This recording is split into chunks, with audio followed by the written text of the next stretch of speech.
24 ildir ki Azərbaycan idmançıları dünya çempionatında qızıl medal qazana bilmirlər. Söhbət taekvondodan gedir.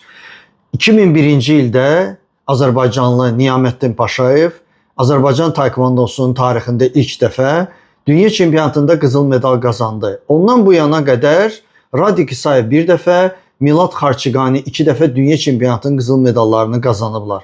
Amma familiyalarından da görünür ki, bunlar legionerdirlər. Bəs öz idmançılarımız, bizim idmançılarımız nə vaxt qızıl medal qazana biləcəklər? Niyaməddin Paşayev, neçə illərdir federasiyanın vitse-prezidentisən? Öz uğurunu təkrar edə biləcək ikinci idmançı yetişdirmək niyə bu qədər çətindir? İndi Çində növbəti dünya çempionatı başlayıb. Heyətdə ən çox inanılan idmançımız son olimpiya oyunlarında ikinci olan Qaşım Maqamedovdur. O da legionerdir. Və legionerlərin necə deyirlər, uğurlarının hesabına taekvondoda zəif nəticələr bağlanılır.